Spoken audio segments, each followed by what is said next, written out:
राजस्थान सेवा अवकाश नियम में आप सभी का फिर से स्वागत है। राजस्थान सेवा अवकाश नियम अवकाश संबंधी नियम पार्ट 2 में आप सभी का हार्दिक स्वागत और अभिनंदन। नियम 91C सेवा में रहते हुए सरकारी कर्मचारी की मृत्यु की दशा में उसके उपार्जित अवकाश खाते में जमा संख्या के बदले नकद भुगतान कर्मचारी की विधवा अथवा बच्चे को किया जाएगा।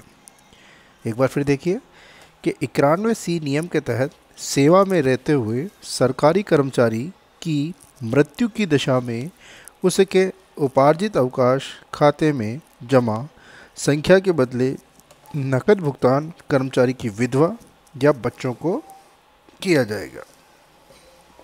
अगर सरकारी कर्मचारी सेवा में रहते हुए मृत्यु हो जाती है उसकी, तो उसके जो पीएल जमा होती है तो उसका भुगतान उसकी विधवा पत्नी और बच्चों को कर दिया जाएगा।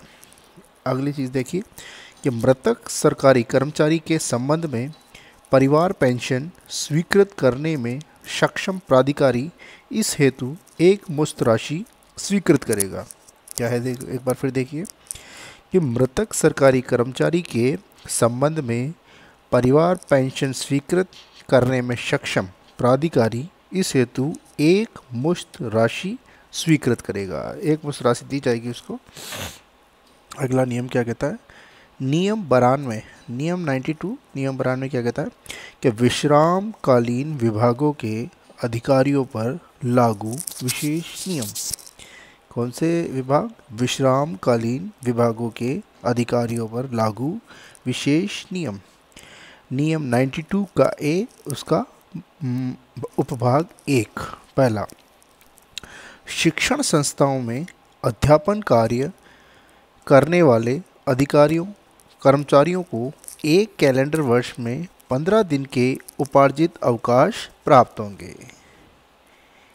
शिक्षण संस्थाओं में अध्यापन कार्य करने वाले अधिकारियों और कर्मचारियों को एक कैलेंडर वर्ष में 15 दिन के उपार्जित अवकाश प्राप्त होंगे, जो प्रत्येक कैलेंडर वर्ष की समाप्ति के बाद अवकाश लेखों में जोड़े जाएंगे। ये शिक्षण संस्थाओं के लिए, टीचरों के लिए, उनके अधिकारियों के लिए कि शिक्षण संस्थाओं में अध्यापन कार्य करने वाले अधिकारियों कर्मचारियों को एक कैलेंडर वर्ष में 15 दिन के उपार्जित अवकाश प्राप्त होंगे, जो प्रत्येक कैलेंडर वर्ष की समाप्ति के बाद, प्रत्येक कैलेंडर वर्ष जो जनवरी से शुरू होता है और दिसंबर में ख़त्म होता है, अवकाश लेखों में जोड़ दिए जाएंगे। जो सर्विस बुक होती है उसमें कॉलम होता है पीएल का, वहाँ पर ये जोड़ दिए जाएंगे।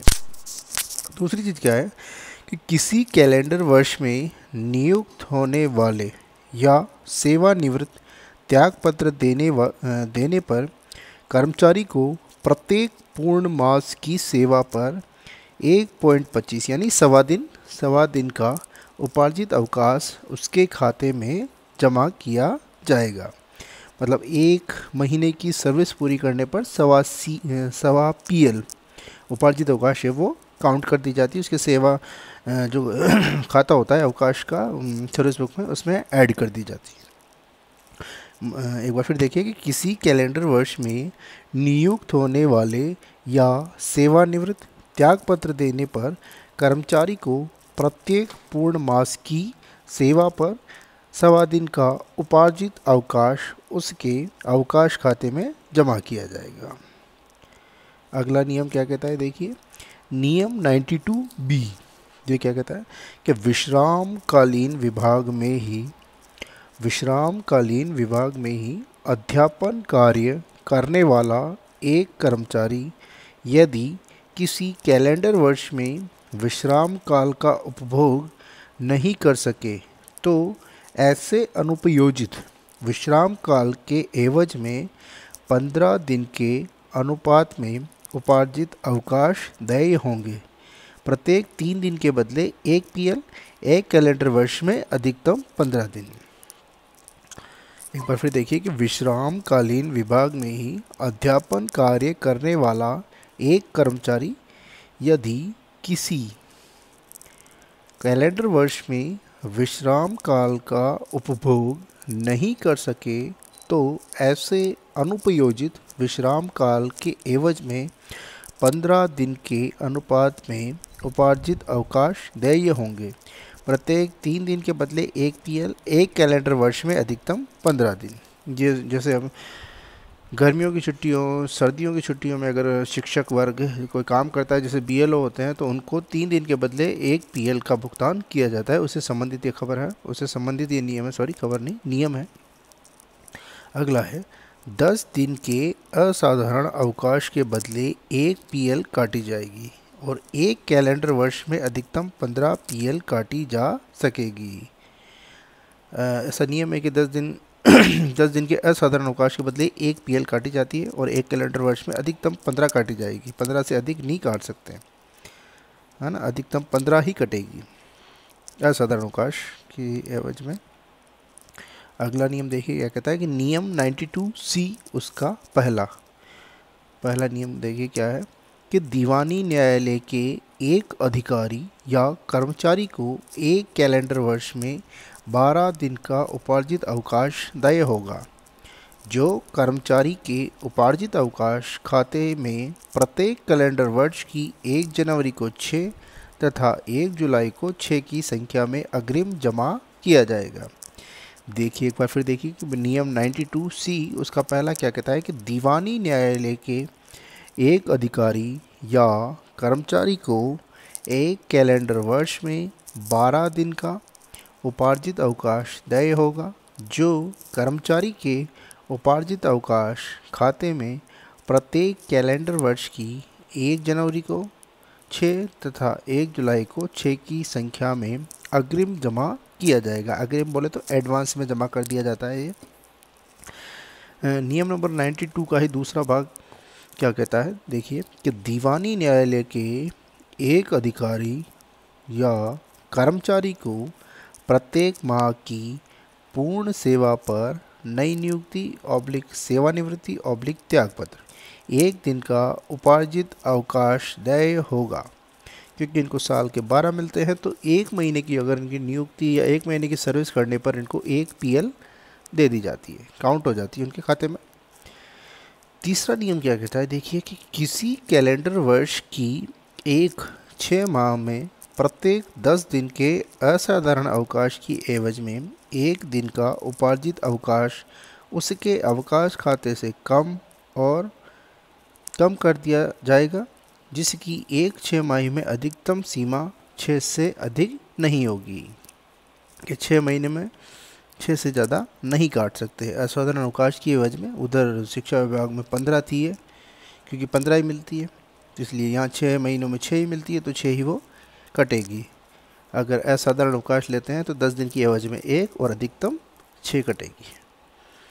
अगला देखिए कि किसी कैलेंडर वर्ष में दीवानी न्यायालय के एक अधिकारी कर्मचारी को विश्राम काल का उपभोग करने से रोकने पर कुल विश्राम काल की अवधि की एवज में 18 के अनुपात में उपार्जित अवकाश देय होंगे।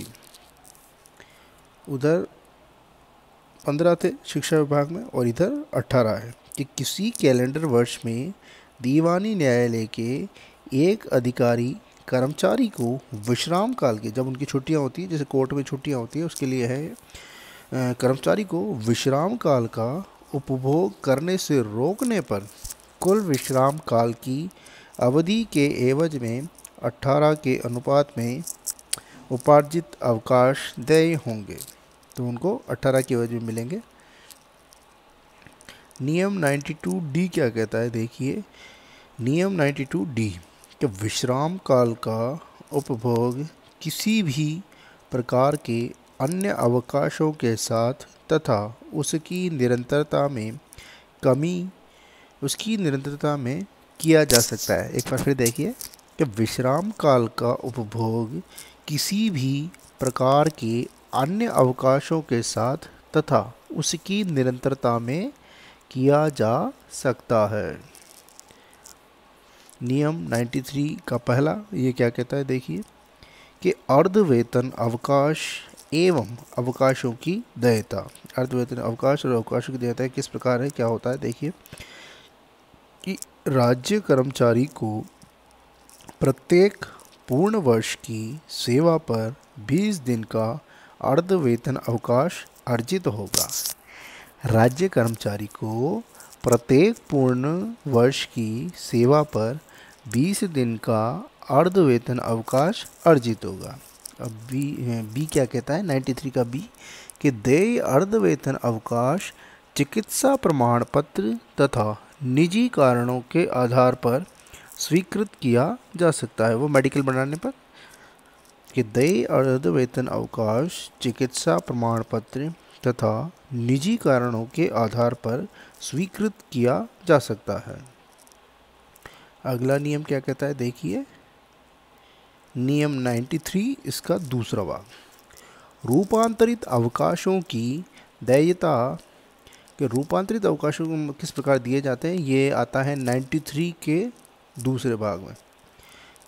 अब इसी 93 के दूसरे में पहला क्या है कि स्थायी सेवा के एक राज्य कर्मचारी को अर्धवेतन अवकाशों की आधी संख्या तक रूपांतरित अवकाश स्वीकृत किया जा सकता है, जो उसकी स्वयं की बीमारी के आधार पर देय होगा तथा जिसके लिए कर्मचारी को प्राधिकृत चिकित्सक से रोग प्रमाण पत्र प्रस्तुत करना होगा। एक बार फिर देखिए, क्योंकि बहुत ही टिपिकल है ये, कि रूपांतरित अवकाशों की देयता।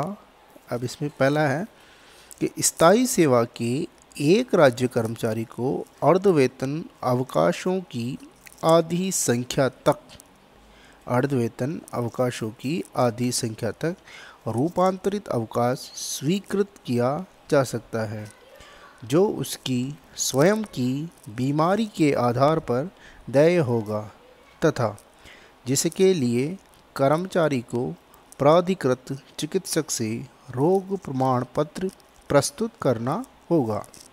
यह था नियम 93 सेकंड।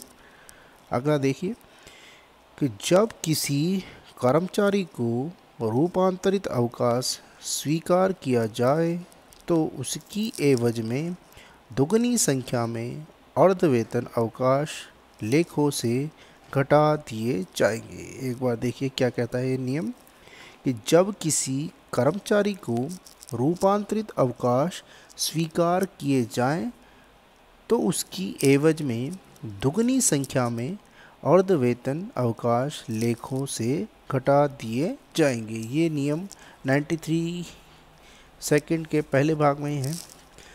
फिर एक और क्या चीज़ है देखते हैं, कि अवकाश स्वीकृत करने वाले अधिकारी को यह संतुष्ट होना चाहिए कि अवकाशों की समाप्ति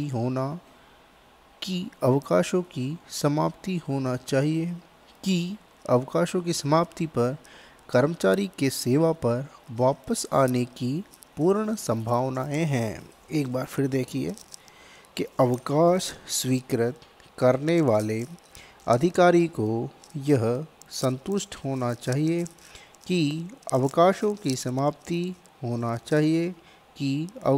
समाप्ति पर कर्मचारी के सेवा पर वापस आने की पूर्ण संभावनाएं हैं। मतलब उसकी पूरी संभावनाएं होनी चाहिए आने की। नियम 93 के दूसरे का दूसरा भाग। अब इसमें क्या है, एक समय में 180 दिन तक के अर्धवेतन अवकाश को चिकित्सक के प्रमाण पत्र के बिना भी रूपांतरित अवकाश के रूप में स्वीकृत किया जा सकता है, यदि ऐसा अवकाश किसी अनुमोदित पाठ्यक्रम के लिए चाहा गया हो। पाठ्यक्रम सार्वजनिक हित में होना चाहिए।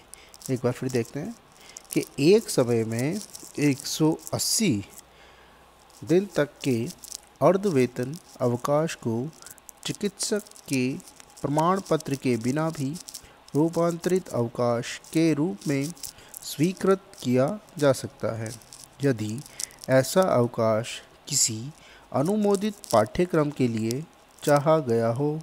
पाठ्यक्रम सार्वजनिक हित में होना चाहिए। कि सभी के हित में ऐसा पाठ्यक्रम होना चाहिए, तो उसको 180 दिन तक के अर्धवेतन अवकाश को चिकित्सक के प्रमाण पत्र के बिना भी रूपांतरित अवकाश के रूप में स्वीकृत किया जाएगा। लेकिन शर्त यह है कि उसका जो पाठ्यक्रम है वो सभी के हित में होना चाहिए। नियम 93 का तीसरा, ये क्या कहता है देखिए, अदेय अवकाश, लीव नॉट ड्यू।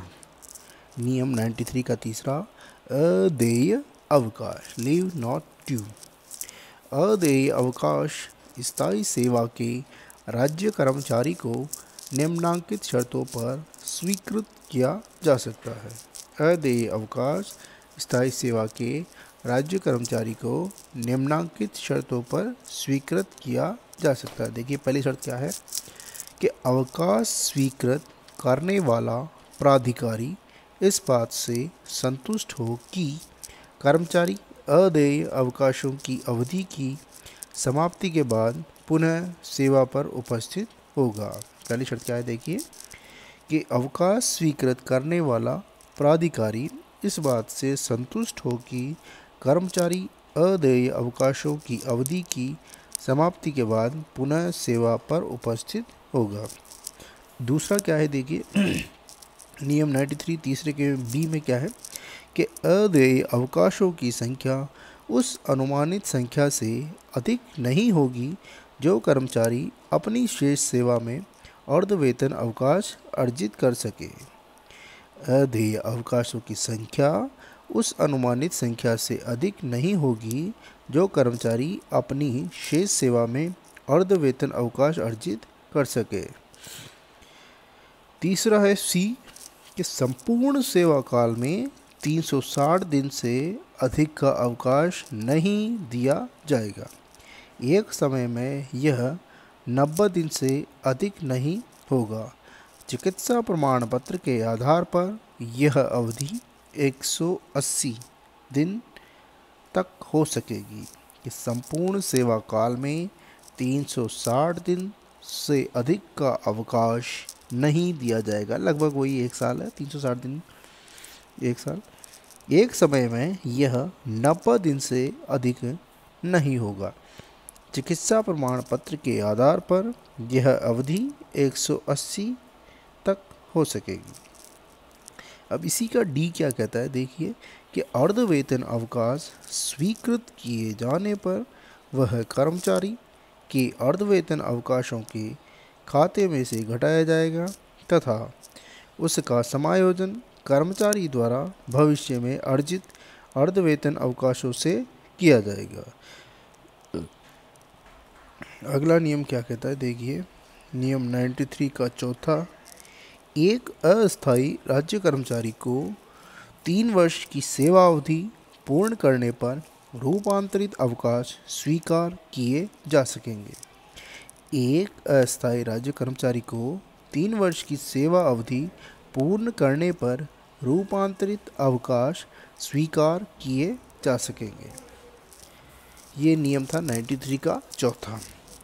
93(5) नियम क्या कहता है देखिए कि एक कर्मचारी जिसे अदेय अवकाश स्वीकृत किया गया हो कि सेवा रहते हुए मृत्यु होने पर या असमर्थता के आधार पर अनिवार्य रूप से सेवानिवृत्ति करने पर अवकाश वेतन संबंधी कोई वसूली नहीं होगी। एक बार फिर देखिए, नियम 93 का 5वां क्या कहता है कि एक कर्मचारी जिसे अदेय अवकाश स्वीकृत किया गया हो उसकी सेवा रहते हुए मृत्यु होने पर या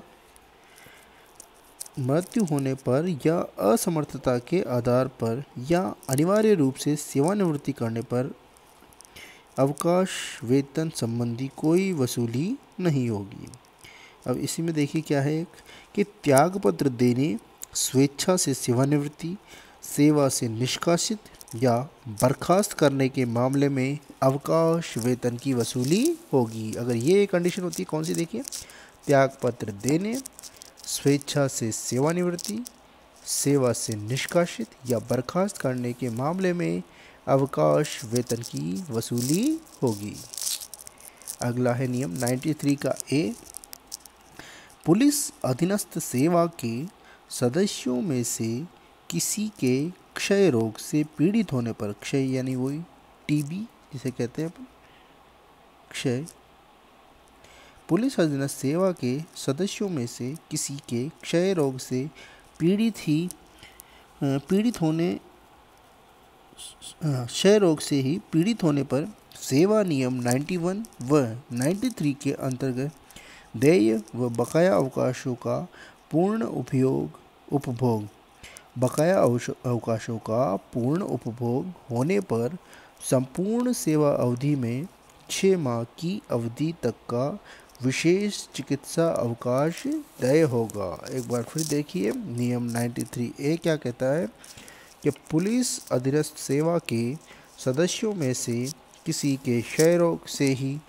पीड़ित होने पर सेवा नियम 91 व 93 के अंतर्गत देय व बकाया अवकाशों का पूर्ण उपभोग होने पर संपूर्ण सेवा अवधि में 6 माह की अवधि तक का विशेष चिकित्सा अवकाश देय होगा।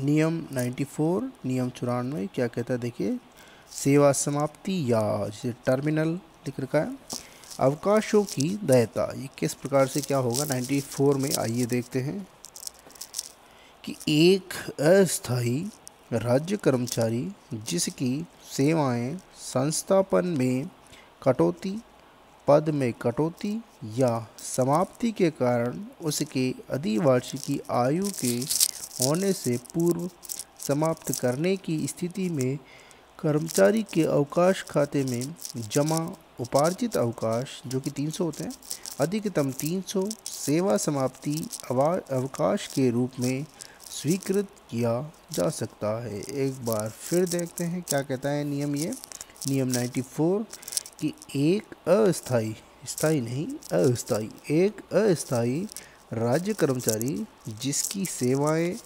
संस्थापन में कटौती, पद में कटौती या समाप्ति के कारण उसके अधिवार्षिकी आयु के होने से पूर्व समाप्त करने की स्थिति में कर्मचारी के अवकाश खाते में जमा उपार्जित अवकाश जो कि अधिकतम कितने 300 होते हैं कि सेवा समाप्ति अवकाश के रूप में स्वीकृत किया जा सकता है।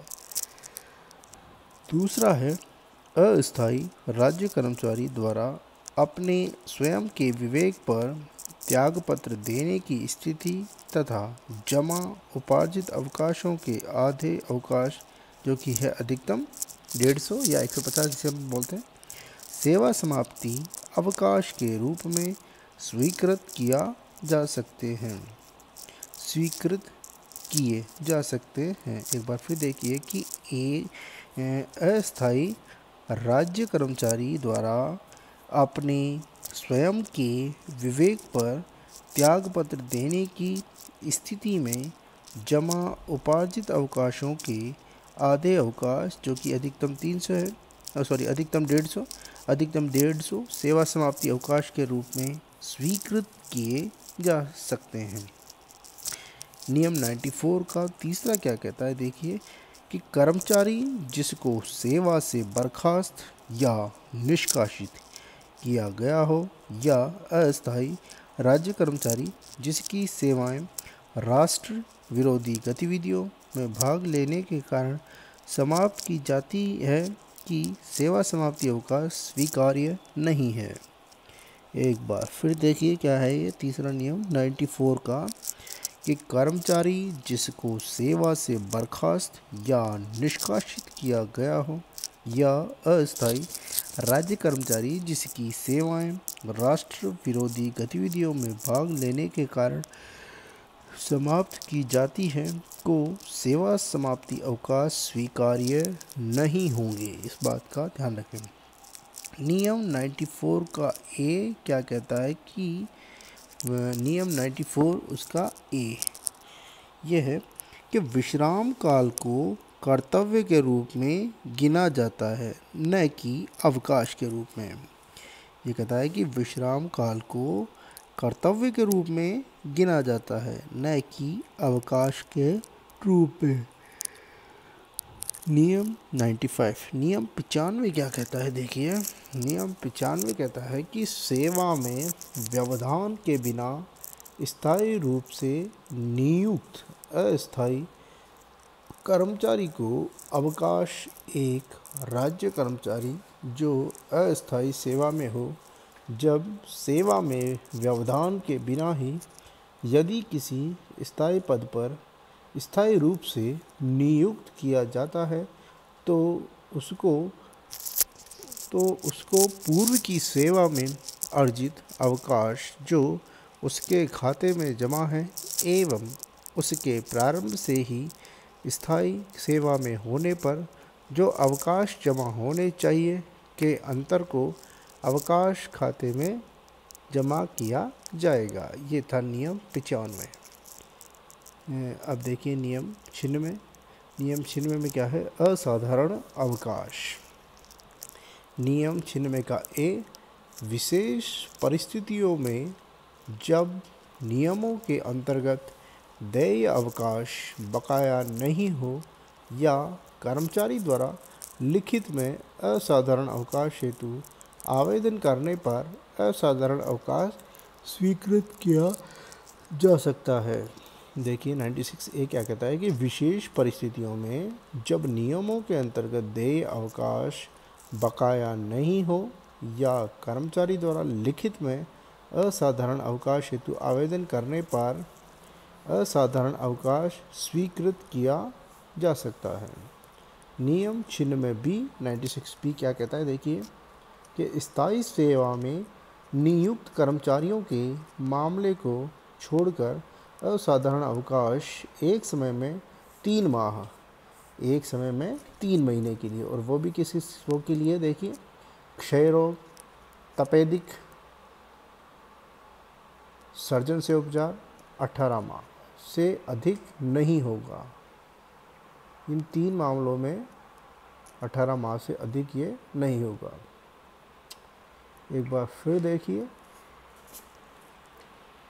96 बी कहता है कि स्थायी सेवा में नियुक्त कर्मचारियों के मामलों को छोड़कर असाधारण अवकाश एक समय पर 3 माह, अब इसमें क्षय रोग, तपेदिक, सर्जन से उपचार 18 माह से अधिक नहीं होगा। नियम 97 देखिए 97 नियम क्या कहता है कि प्रत्येक प्रकार के अवकाश के लिए देय अवकाश वेतन की राशि, प्रत्येक प्रकार के अवकाश के लिए देय अवकाश वेतन की राशि। अब देखिए नियम 97 का पहला क्या कहता है कि उपार्जित अवकाश पर पूर्ण वेतन देय, उपार्जित अवकाश पर पूरा वेतन मिलेगा। नियम कौन सा है, नियम 91, नियम 91। नियम 97(2) कहता है कि अर्ध वेतन अथवा अदेय वेतन अवकाश पर आधा वेतन। इसमें नियम है 93 का 1 और 93 का 3। अब इसमें क्या शर्त रखी गई है, अधिकतम 59,000 रुपये, और ये कब से प्रभावी है, 1/1/2017।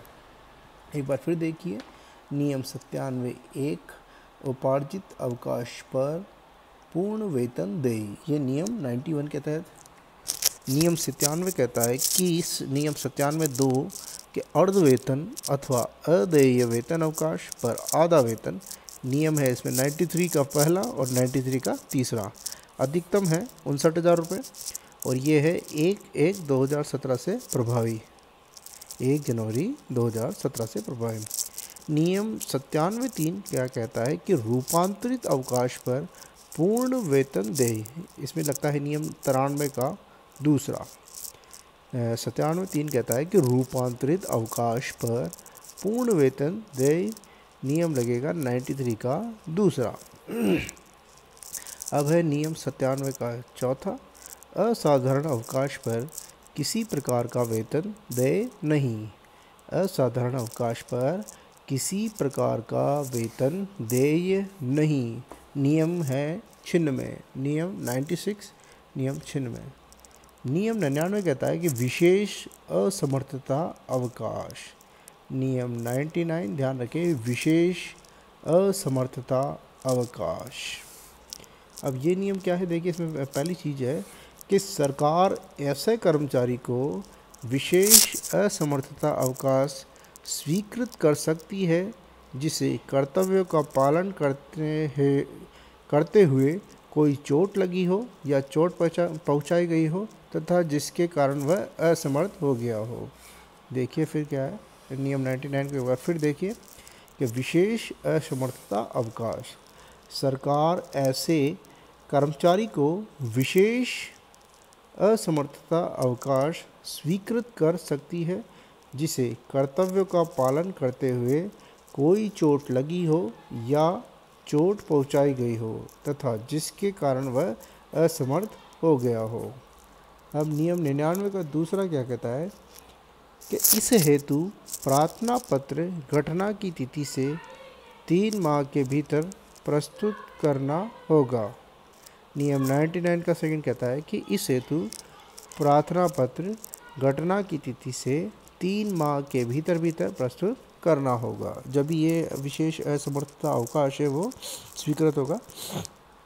तीसरी चीज़ है कि विशेष असमर्थता अवकाश उतने समय का स्वीकृत होगा जितना चिकित्सा मंडल, मतलब मेडिकल बोर्ड जिसे अपन कहते हैं, जितना चिकित्सा मंडल ने आवश्यक मानकर प्रमाणित किया हो। जितना मेडिकल बोर्ड डिसाइड करेगा वो उसको मिल जाएगा। चौथी चीज़ है कि किसी भी दशा में 24 माह से अधिक का विशेष असमर्थता अवकाश स्वीकृत नहीं होगा। किसी भी दशा में 24 माह यानी 2 साल, किसी भी दशा में 24 माह से अधिक का विशेष असमर्थता अवकाश स्वीकृत नहीं होगा। यह अवकाश अन्य प्रकार के अवकाशों के साथ मिलकर लिया जा सकता है। तो यह अवकाश अन्य प्रकार के अवकाशों के साथ मिलाकर लिया जा सकता है। पांचवी कंडीशन है कि असमर्थता अवकाश एक से अधिक अवसरों पर स्वीकृत किया जा सकता है। असमर्थता अवकाश एक से अधिक अवसरों पर स्वीकृत किया जा सकता है। किसी एक प्रकार की असमर्थता के लिए 24 माह से अधिक का ऐसा अवकाश स्वीकृत नहीं किया जाएगा। किसी एक प्रकार की असमर्थता के लिए 24 माह से अधिक का ऐसा अवकाश स्वीकृत नहीं किया जाएगा। छठी चीज़ है असमर्थता अवकाश अवधि पेंशन योग्य सेवा की गणना में जोड़ी जाएगी। असमर्थता अवकाश अवधि पेंशन योग्य सेवा की गणना में जोड़ी जाएगी, मतलब काउंटिंग होगी उसकी। सातवीं जो चीज़ बताई गई है कि उच्च सेवा में नियुक्त कर्मचारियों के मामले में इसमें क्या कंडीशन है। सातवां नियम है कि उच्च सेवा में नियुक्त कर्मचारियों के मामले में, अब देखिए क्या होगा उसमें, पहले 120 दिनों तक अवकाश वेतन, ये नियम 97(1) के अनुसार पूर्ण वेतन होगा कि पहले 120 दिनों तक के अवकाश वेतन नियम 97(1) के अनुसार पूर्ण वेतन मिलेगा। 120 दिन के बाद अवकाश वेतन 97(2) के अनुसार अर्ध वेतन। 120 दिनों तक 97(1) के अनुसार पूरा वेतन मिलेगा और 120 दिनों से ज़्यादा अगर रहते हैं तो 97(2) के अनुसार अर्ध वेतन यानी आधा वेतन मिलेगा। आठवां है चतुर्थ श्रेणी सेवा में नियुक्त कर्मचारियों के मामले में क्या है, देखिए कि पहले 60 दिनों तक 97(1) के अनुसार पूर्ण वेतन और 60 दिनों के बाद 97(2) के अनुसार अर्ध वेतन। ये अधिकारियों के लिए 120 दिन की सीमा रखी गई है, जबकि चतुर्थ श्रेणी के लिए ये 60 दिनों की सेवा 60 दिनों की कंडीशन रखी गई है कि यहाँ 60 दिन है वहाँ 120 दिन है। अधिकारियों के लिए 120 दिन और चतुर्थ श्रेणी कर्मचारी के लिए 60 दिन। नियम 100 आ चुका है कि असमर्थता के कारण क्षतिपूर्ति स्वीकृत करने पर अवकाश वेतन की राशि में से स्वीकृत क्षतिपूर्ति की राशि काटी जाएगी। देखिए एक बार फिर कि असमर्थता के कारण क्षतिपूर्ति स्वीकृत करने पर अवकाश वेतन की राशि में से स्वीकृत क्षतिपूर्ति की राशि काटी जाएगी। अब है अगला नियम, नियम 103 प्रसूति अवकाश।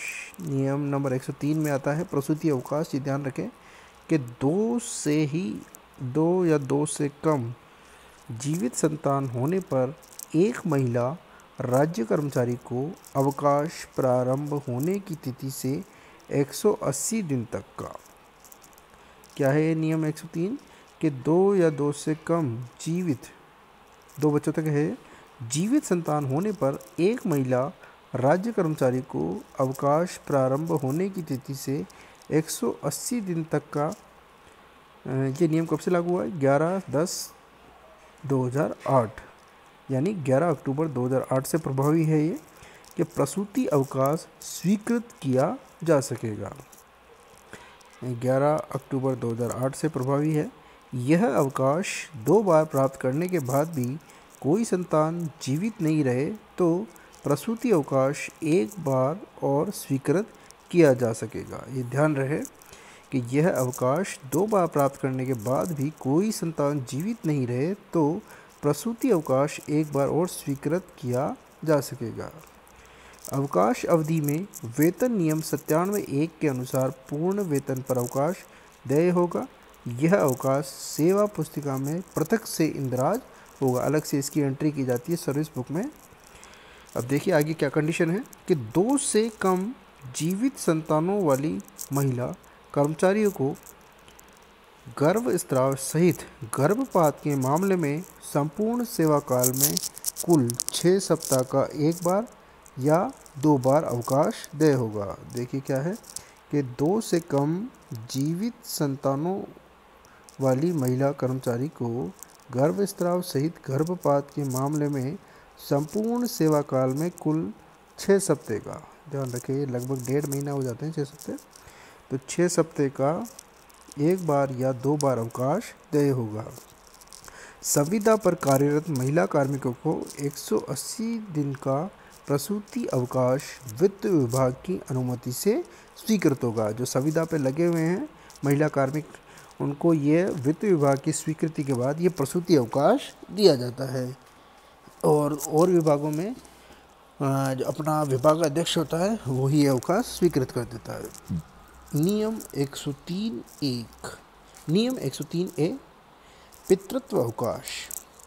103 में प्रसूति अवकाश था, 103(a) में है पितृत्व अवकाश। 2 से कम जीवित संतान होने पर एक पुरुष कर्मचारी को उसकी पत्नी के प्रसव के दौरान बच्चे के जन्म के बाद 3 मास से पूर्व तक 15 दिन की अवधि का पितृत्व अवकाश अधिकतम 2 बार स्वीकृत किया जाएगा। वेतन नियम 97(1) के अनुसार पूर्ण वेतन पर अवकाश होगा। मतलब बच्चे के जन्म से लेकर जब तक बच्चा 3 माह तक का होता है पिता जो है बच्चे का वो 15 दिन का अवकाश ले सकता है, लेकिन ये कंडीशन 3 माह तक ही है। बच्चा जन्म से 3 माह तक की कंडीशन में उसको 15 दिन का पितृत्व अवकाश मिल सकेगा। नियम है 103(a) के अनुसार। नियम 103(b) क्या कहता है? देखिए नियम 103(b) कहता है कि गोद बच्चा अवकाश। एक महिला राज्य कर्मचारी को 2 से कम जीवित बच्चे होने पर उसके द्वारा 1 वर्ष से कम उम्र का बच्चा वैध तरीके से गोद लेने पर सक्षम प्राधिकारी द्वारा 180 दिन तक का अवकाश स्वीकृत होगा। वेतन नियम 97(1) के अनुसार पूर्ण वेतन देय होगा। एक बार फिर देखिए कि अगर कोई दंपति बच्चा गोद लेता है या महिला बच्चा गोद लेती है तो 1 वर्ष से कम उम्र का बच्चा होना चाहिए और वैध तरीके से अगर वो गोद लिया हुआ हो तो उस कंडीशन में भी उसको 180 दिन का अवकाश मिलेगा और पूर्ण वेतन इसमें मिलेगा।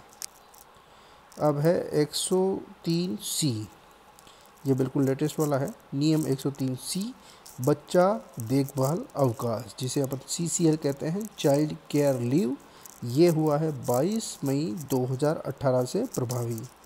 ये नियम 22 मई 2018 से ही प्रभावी हुआ है। देखिए इसमें क्या है कि 730 दिन का संपूर्ण सेवा काल में 18 वर्ष से कम आयु के बच्चे की देखभाल हेतु एक कैलेंडर वर्ष में 3 बार देय होगा। 40% से अधिक विकलांगता पर बच्चे की आयु 22 वर्ष तक हो सकती है। वेतन नियम 97(1) के अनुसार पूर्ण वेतन देय होगा। ध्यान रखिए, 730 दिन का मतलब हो गया लगभग ये 2 साल। अब इसमें क्या है कि बच्चा जो अपने बच्चा होता है वो अगर 18 साल तक का होता है तो माँ उसकी देखभाल के लिए 730 दिन तक का अवकाश पूरे उसके 18 साल का जो बच्चा होता है जब तक वो ले सकती है, और वो एक कैलेंडर वर्ष में ये 3 बार ले सकती है। एक कैलेंडर वर्ष में 3 बार ले सकती है और 730 दिन का ये होता है संपूर्ण सेवा काल में। और अगर 40% से ज़्यादा अगर बच्चा विकलांग है तो ये 22 वर्ष तक का जब तक बच्चा होगा जब तक वो कंडीशन रहेगी कि 730 दिनों का वो अवकाश ले सकती है और एक कैलेंडर वर्ष में 3 बार, और इसमें पूर्ण वेतन मिलेगा 97(1) नियम के अनुसार। तो ये सबसे लेटेस्ट वाला जुड़ा है, अभी लगभग 2 साल हुए हैं इसको। अगला है नियम 104, प्रसूति अवकाशों को किसी अन्य अवकाश के साथ संयोजित कर लिया जा सकेगा। नियम 104 क्या कहता है कि प्रसूति अवकाशों को किसी अन्य प्रकार के साथ संयोजित कर लिया जा सकेगा। नियम 105 कहता है, नियम 105 में है कि चिकित्सालय अवकाश सक्षम प्राधिकारी 1/4 श्रेणी कर्मचारी को लिपिक वर्गीय तथा अधीनस्थ सेवा के कर्मचारी को चिकित्सालय अवकाश स्वीकृत कर सकता है, जिसका वेतन चिकित्सालय में प्रवेश के दिन कितना होता है 31,000। और ये कब से प्रभावी है? 1 जनवरी 2017 से ये नियम प्रभावी हुआ है कि जिसका वेतन 31,000 मतलब जिसकी बेसिक 31,000 से कम हो उसके लिए है से कम हो, और जिसका कार्य भयंकर संयंत्रों, विस्फोटक सामग्री, जहरीली दवाओं, केमिकल से संबंधित हो और इनसे होने वाली बीमारी, घाव का उपचार करवा रहे हो। वेतन नियम 97(1) या 97(2) के अनुसार जैसा स्वीकृत करता प्राधिकारी आवश्यक समझे स्वीकृत कर सकेगा। 97(1) के अंतर वही पूरी तनख्वाह मिलेगी।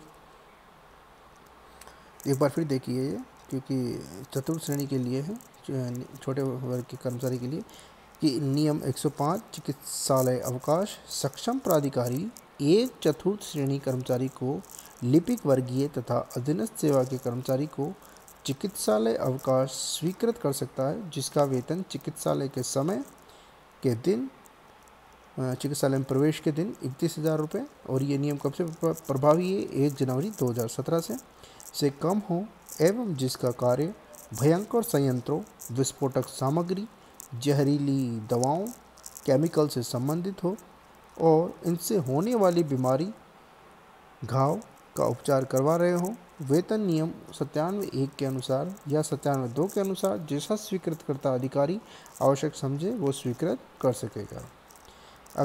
अब हम अध्ययन अवकाश से संबंधित कुछ नियम हैं उनके बारे में जानकारी प्राप्त करेंगे। अध्ययन अवकाश नियम 109, ये नियम केवल अध्ययन अवकाश से ही संबंधित है। सरकार द्वारा किसी विशेष कार्य को पूरा करने के लिए या अपनी तकनीकी सेवाओं से संबंधित विशिष्ट समस्याओं के अनुसंधान के लिए प्रतिनियुक्ति वाले कार्मिकों पर यह नियम प्रभावी नहीं होंगे। एक बार फिर देखिए किसके ऊपर लागू नहीं होंगे, कि ये नियम केवल अध्ययन अवकाश से ही संबंधित है। सरकार द्वारा किसी विशेष कार्य को पूरा करने के लिए या अपनी तकनीकी सेवाओं से संबंधित विशिष्ट समस्याओं के अनुसंधान के लिए प्रतिनियुक्ति वाले कार्मिकों पर यह नियम प्रभावी नहीं होंगे। ये था नियम नंबर 109। अब देखिए नियम नंबर 110 क्या कहता है, कि जिस विभाग में कर्मचारी कार्यरत है उस विभाग के हित में आवश्यक समझा जाने पर कर्मचारी को अध्ययन अवकाश स्वीकृत किया जा सकेगा। जिस विभाग में कर्मचारी कार्यरत है उस विभाग के हित में, अगर उसमें विभाग का हित है तो उस विभाग के हित में, कहाँ गया, हाँ, हित में आवश्यक समझा जाने पर कर्मचारी को अध्ययन अवकाश स्वीकृत किया जा सकेगा। अब इसमें पहला क्या है कि अध्ययन स्थायी राज्य कर्मचारी को देय होगा। जो अध्ययन अवकाश है वो केवल स्थायी राज्य कर्मचारी को देय होगा। दूसरी कंडीशन क्या है?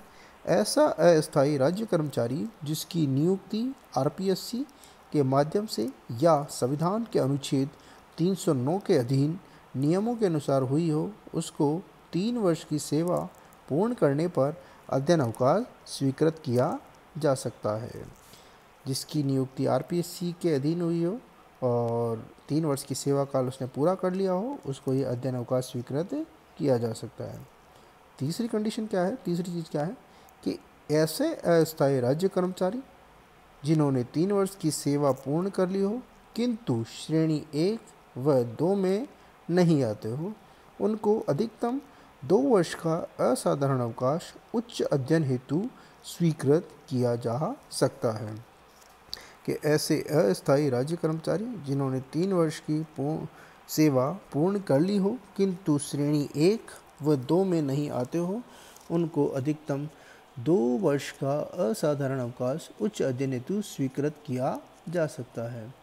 अब चौथी चीज़ क्या है कि अध्ययन अवकाश उन कर्मचारियों को स्वीकृत नहीं किया जाएगा जिनकी 20 वर्ष या अधिक की सेवा पूर्ण हो गई हो। जिनको मतलब नौकरी पे, सेवा पे, सर्विस पे 20 साल से ज़्यादा हुए हो, उनको ये अध्ययन अवकाश नहीं मिलेगा, क्योंकि सरकार समझती है कि 20 साल की नौकरी करने के बाद आदमी अध्ययन अवकाश पर नहीं जा सकता, इसलिए उनको शायद ये देय नहीं है। पांचवी है कि पूर्ण सेवा काल में अध्ययन अवकाश 2 वर्ष के लिए स्वीकृत किया जा सकता है। ये कंडीशन, ये जो है अवकाश अवधि केवल 2 साल है कि पूर्ण सेवा काल में अध्ययन अवकाश 2 वर्ष के लिए स्वीकृत किया जा सकता है। छठा है अपवाद प्रकरणों को छोड़कर एक बार में अध्ययन अवकाश की अधिकतम अवधि 12 माह होगी। अपवाद प्रकरण नहीं है तो अपवाद प्रकरणों को छोड़कर एक बार में अध्ययन अवकाश की अधिकतम अवधि 12 माह होगी। सातवां है अध्ययन अवकाश स्वीकृत करने वाले प्राधिकारी अध्ययन अवकाश स्वीकृत करने वाले अधिकारी को यह सुनिश्चित करना होगा कि ऐसे अवकाश से राजकीय कार्य में बाधा या अड़चनें उत्पन्न नहीं होगी।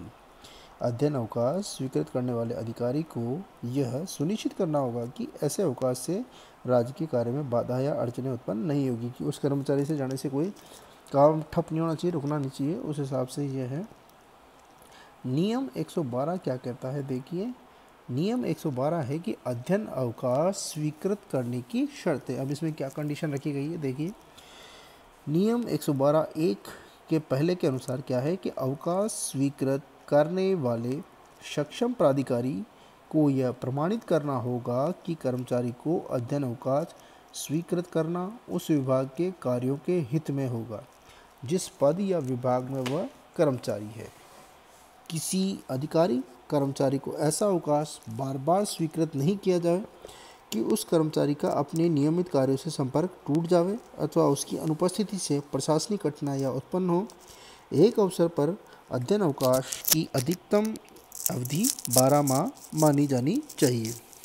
देखिए ये बहुत अच्छी बात लिखी गई है नियम में कि नियम नंबर 112(1) का पहला है कि अवकाश स्वीकृत करने वाला सक्षम प्राधिकारी को यह प्रमाणित करना होगा कि जो कर्मचारी जो अध्ययन करने जा रहा है उससे विभाग को फायदा होगा, लाभ होगा, और जिस पद या विभाग में वो कर्मचारी अधिकारी है ऐसा अवकाश स्वीकृत बार बार नहीं किया जाए कि उस कर्मचारी के जाने पर उसके नियमित कार्य प्रभावित हो और वो उसका संपर्क टूट जाए या उस कार्य में उसकी अशिथिलता आ जाए अथवा उसकी अनुपस्थिति से प्रशासनिक कठिनाइयाँ उत्पन्न हो जाए। मतलब प्रशासनिक कठिनाइयाँ भी उत्पन्न नहीं होनी चाहिए। ऐसी स्थिति में अध्ययन अवकाश स्वीकृत किया जाता है और ये अधिकतम 12 माह, एक अवसर पर यह अध्ययन अवकाश अधिकतम अवधि 12 माह है इसकी। दूसरा है कि एक राज्य कर्मचारी को संपूर्ण सेवा काल में 24 माह से अधिक का अध्ययन अवकाश स्वीकार्य नहीं होगा। अधिकतम ये 24 माह दे रखा है, यानी 2 साल। इसका उपभोग कर्मचारी एक अवसर या एक से अधिक अवसरों पर कर सकता है। अध्ययन अवकाश अन्य अवकाशों के साथ देय है, किंतु अध्ययन अवकाश व अन्य अवकाशों की कुल अवधि 28 माह से अधिक नहीं हो सकती। या किसी के साथ जोड़कर भी ले तो 28 माह से अधिक अवकाश ये नहीं मिलेंगे। चिकित्सा अधिकारी को स्नातकोत्तर पाठ्यक्रम के लिए अध्ययन अवकाश की अवधि 36 माह हो सकेगी। चिकित्सा अधिकारी जो मतलब चिकित्सा अधिकारी होते हैं, बड़े बड़े डॉक्टर होते हैं जो उच्च स्तरीय डिग्री के लिए जाते हैं, स्नातकोत्तर उनकी पीजी डिग्री होती है उसके लिए जाते हैं, तो ये अवधि 36 माह की हो सकेगी। अन्यथा ये 24 माह रखी गई है और किसी और अवकाशों के साथ जोड़ कर लेते हैं तो ये 28 माह से अधिक नहीं होगी। अब है नियम 112 का 2 क्या कहता है। 112(2) अध्ययन अवकाश अर्ध वेतन पर देय अतिरिक्त अवकाश है। यह है। अब है नियम 115। नियम 115 क्या कहता है कि अध्ययन अवकाशों के लिए प्रार्थना पत्र। अध्ययन अवकाशों के लिए प्रार्थना पत्र नियम 115 में है कि सक्षम प्राधिकारी की टिप्पणी के साथ मुख्य लेखा अधिकारी वरिष्ठ लेखा अधिकारी को प्रस्तुत करना होगा। पाठ्यक्रम का पूर्ण विवरण देना होगा। सक्षम प्राधिकारी की टिप्पणी के साथ मुख्य लेखा अधिकारी वरिष्ठ लेखा अधिकारी को प्रस्तुत करना होगा और पाठ्यक्रम का पूर्ण विवरण देना होगा। नियम 116 है अन्य अवकाशों को अध्ययन अवकाश में परिवर्तित करना।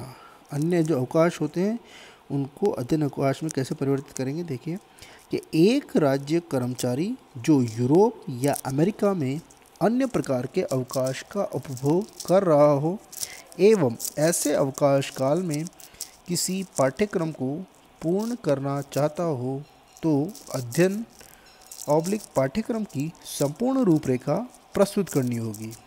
अनुमति मिलने पर अन्य अवकाश को अध्ययन अवकाश के रूप में परिवर्तित करवा सकेगा। एक बार फिर देखिए कि अन्य अवकाश को अध्ययन अवकाश में परिवर्तित करना। एक राज्य कर्मचारी जो यूरोप या अमेरिका में अन्य प्रकार के अवकाश का उपभोग कर रहा हो एवं ऐसे अवकाश काल में किसी पाठ्यक्रम को पूर्ण करना चाहता हो तो अध्ययन या पाठ्यक्रम की संपूर्ण रूपरेखा प्रस्तुत करनी होगी। अनुमति मिलने पर अन्य अवकाश को अध्ययन अवकाश के रूप में परिवर्तित करवा सकेगा। अगला है नियम 117 अध्ययन भत्ता। नियम 117 अध्ययन भत्ता क्या है, देखिए कि सरकार किसी मान्यता प्राप्त संस्था में अध्ययन के लिए बिताए गए समय एवं अंत में परीक्षा के समय के लिए अध्ययन भत्ते की दरें निश्चित कर सकती है। 117 में अध्ययन भत्ता है कि सरकार किसी मान्यता प्राप्त संस्था में अध्ययन के लिए बिताए गए समय एवं अंत में परीक्षा के समय के लिए अध्ययन भत्ते की दरें निश्चित कर सकती है। नियम 118 क्या कहता है कि विश्राम काल की अवधि का अध्ययन भत्ता। विश्राम काल की अवधि का अध्ययन भत्ता 14 दिन तक का स्वीकृत किया जा सकता है। विश्राम काल की अवधि का अध्ययन भत्ता नियम नंबर 118 में है और ये कहता है कि विश्राम काल की अवधि का अध्ययन भत्ता 14 दिन तक का स्वीकृत किया जा सकता है। नियम 119 कहता है कि जिन कर्मचारियों को अध्ययन अवकाश स्वीकृत किया जाता है उनको सामान्यतः अध्ययन का पाठ्यक्रम शुल्क स्वयं को जमा कराना होगा। जो कोर्स अपन कर रहे हैं, जो पाठ्यक्रम अपन कर रहे हैं, उसका फीस जो शुल्क है वो खुद को जमा करानी होगी। यह फीस सरकार जमा नहीं करवाएगी, ये ध्यान रखें। लोग सोच रहे हो कि सरकार जमा कराती होगी, लेकिन ऐसा नहीं है। पर्सनल व्यक्ति खुद को जमा करानी होगी। ये नियम कहता है 119 की जिन कर्मचारियों को अध्ययन अवकाश स्वीकृत किया जाता है उनको सामान्यतः अध्ययन का पाठ्यक्रम शुल्क स्वयं को जमा कराना होगा। नियम 120 कहता है कि पाठ्यक्रम पूर्ण करने पर प्रमाण पत्र। अब अध्ययन हो गया, पाठ्यक्रम उसको बता दिया, भेज दिया, तो वो पाठ्यक्रम पूर्ण होने पर वह अपने विभाग को जमा कराना पड़ेगा। जो पाठ्यक्रम जो अध्ययन अपन ने किया है उन अवकाश में, तो वो वहाँ पर जमा होगा। पाठ्यक्रम पूर्ण करने पर प्रमाण पत्र। नियम नंबर 120 अध्ययन का पाठ्यक्रम पूर्ण करने का उसका प्रमाण पत्र कर्मचारी द्वारा सरकार को प्रस्तुत करना होगा। अध्ययन का पाठ्यक्रम पूर्ण करने पर उसका प्रमाण पत्र जो है कर्मचारी द्वारा सरकार को प्रस्तुत करना होगा। नियम नंबर 121 कहता है कि पदोन्नति एवं पेंशन के लिए अध्ययन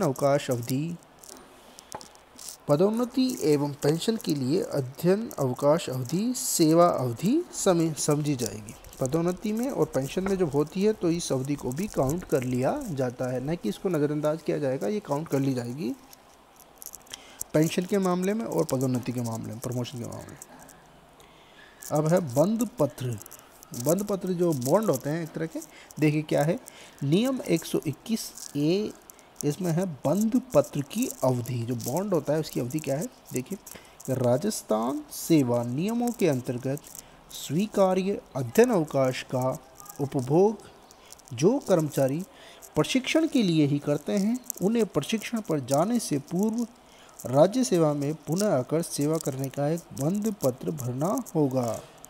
ये नियम 121A बंद पत्र की अवधि क्या है, एक बार फिर देखिए कि राजस्थान सेवा नियमों के अंतर्गत स्वीकार्य अध्ययन अवकाश का उपभोग जो कर्मचारी प्रशिक्षण के लिए ही करते हैं, उन्हें प्रशिक्षण पर जाने से पूर्व राज्य सेवा में पुनः आकर सेवा करने का एक बंद पत्र भरना होगा। अब ये क्या है कि अध्ययन की अवधि अगर 3 माह की है तो बंद पत्र 1 साल तक का भरा जाएगा। बॉन्ड अध्ययन की अवधि जो प्रशिक्षण वो करेगा, वो अगर वो 3 माह का है तो बॉन्ड भरा जाएगा, बंद पत्र भरा जाएगा, वो 1 वर्ष का होगा। अध्ययन की अवधि 6 माह की होगी तो बंद पत्र होगा 2 वर्ष का, ये बॉन्ड होता है। और अध्ययन की अवधि 1 वर्ष की होगी तो बंद पत्र 3 वर्ष का भरा जाएगा। और अध्ययन अवकाश की अवधि 2 वर्ष की होगी तो बंद पत्र की अवधि 5 वर्ष होगी। ये बॉन्ड होता है।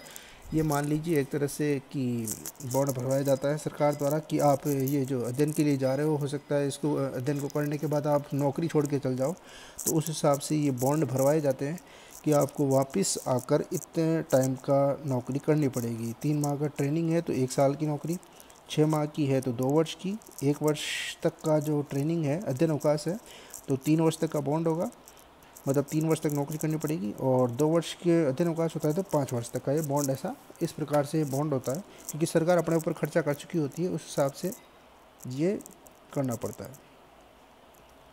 नियम 122 क्या कहता है, देखिए परिवीक्षाधीन एवं शिक्षार्थियों को अवकाश।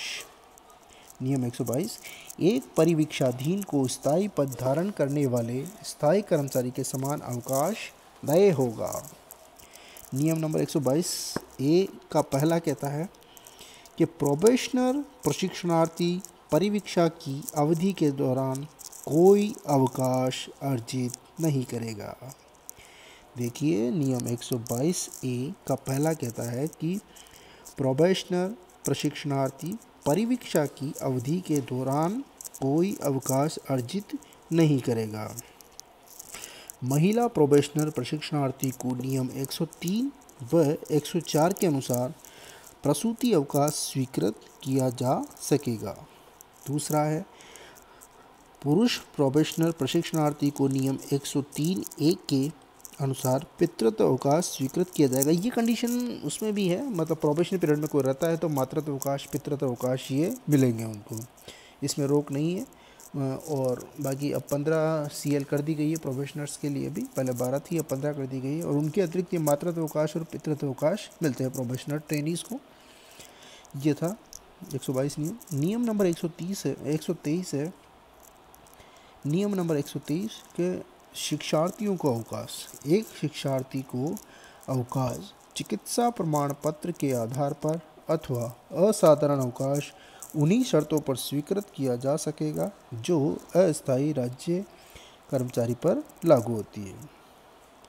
नियम नंबर 123 कहता है कि शिक्षार्थियों को अवकाश, एक शिक्षार्थी को अवकाश अध्ययन, एक शिक्षार्थी को अवकाश चिकित्सा प्रमाण पत्र के आधार पर अथवा असाधारण अवकाश उन्हीं शर्तों पर स्वीकृत किया जा सकेगा जो अस्थायी राज्य कर्मचारी पर लागू होती है।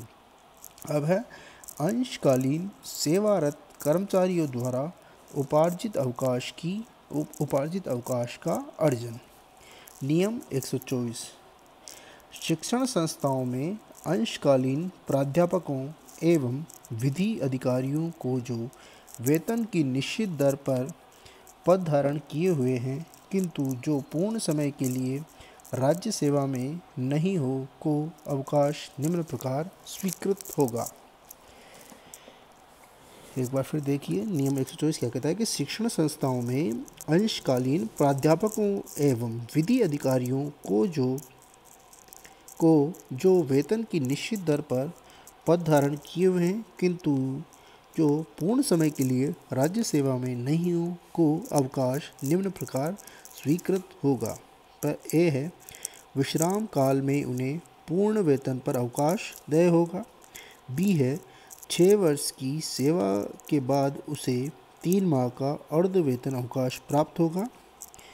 तीसरा है सी कि चिकित्सा प्रमाण पत्र के आधार पर एक समय पर अधिकतम 2 माह का अर्ध वेतन अवकाश स्वीकृत किया जा सकेगा। ऐसे अवकाशों के मध्य पहले और दूसरे 3 वर्ष का कार्यकाल पूर्ण होना चाहिए। देखिए सी क्या कहता है कि चिकित्सा प्रमाण पत्र के आधार पर एक समय पर अधिकतम 2 माह का अर्ध वेतन अवकाश स्वीकृत किया जा सकेगा। ऐसे अवकाशों के मध्य 3 वर्ष का कार्यकाल पूर्ण होना चाहिए। डी क्या कहता है कि असाधारण अवकाश नियम 96 के अनुसार देय होगा। नियम 125 है कि नियम 124 के किसी एक खंड के अंतर्गत लिया गया अवकाश किसी दूसरे खंड के अंतर्गत लिए गए अवकाशों के साथ मिलाया जा सकता है। अब है मानदेय अथवा दैनिक पारिश्रमिक सेवा पर अर्जित अवकाश। नियम 126 एक राज्य कर्मचारी जो मानदेय या दैनिक परिश्रम के रूप में अपना भुगतान प्राप्त करता है उसको सेवा नियम 124 व 125 में अंकित शर्तों के अनुसार अवकाश स्वीकृत किया जाएगा। ये थे अवकाश संबंधी नियम जो सभी विभागों के लिए बहुत ही महत्वपूर्ण थे। अच्छा लगे तो चैनल को लाइक, शेयर एंड सब्सक्राइब जरूर करें जिससे आगे और अच्छे विषयों पर मैं नए नए टॉपिक पर बना सकूं। सभी कर्मचारियों को समर्पित था ये। जय हिंद, जय भारत।